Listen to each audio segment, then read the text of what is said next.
turning the other cheek.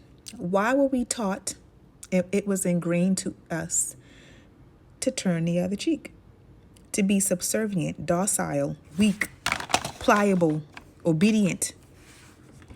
This is just another scripture that is used to keep us in bondage. We have to read this in context and take into consideration the whole thing. And that's the problem. And that's the issue sometimes with a lot of religious institutions, is that the whole context is not taken into consideration. It's only a soundbite. It's only a verse. It's only one scripture. And they're not reading the whole thing. But if you start at the beginning of the book of Matthew, where it talks about turning the other cheek, this is addressed to Israelites. The book of Matthew, if you know, Matthew was an apostle. And who were the apostles sent to get? The lost tribes of Israel, the lost sheep of Israel.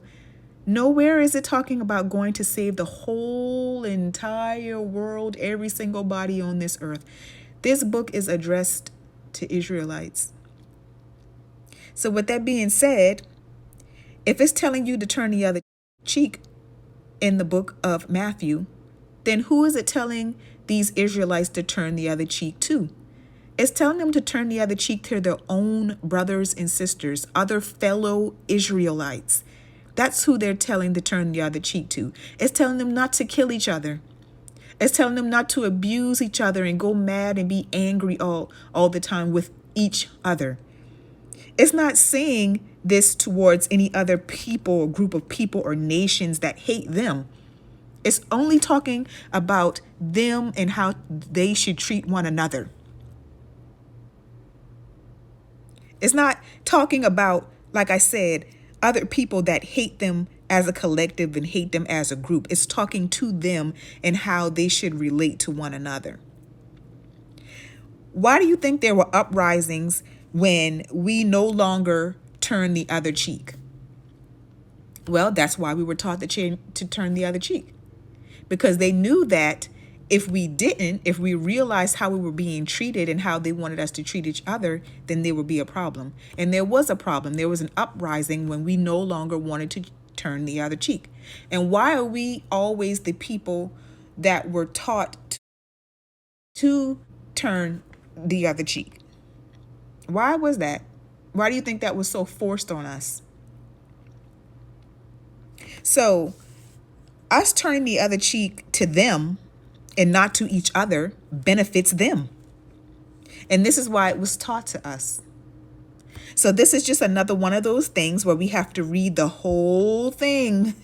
We have to read. We can't just take in sound bites and take it for granted and listen to what other people saying. Who, what, when, where, who, those are the things that you need to ask yourselves when you are reading the Bible, when you are reading it for yourselves. And hopefully we are starting to read it for ourselves. But the day of the turning the other cheek is over.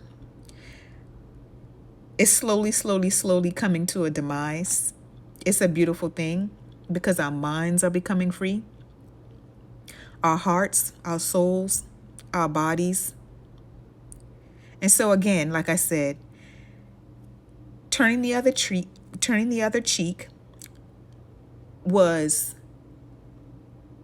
a group of people talking to that same group of people, not another group of people that was abusing and misusing, mistreating that group.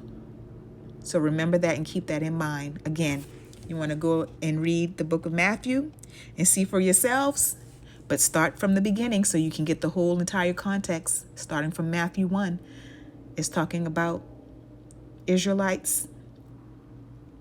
It's talking about a family, a group of people, a tribe. Thank you all for watching and listening. Be blessed.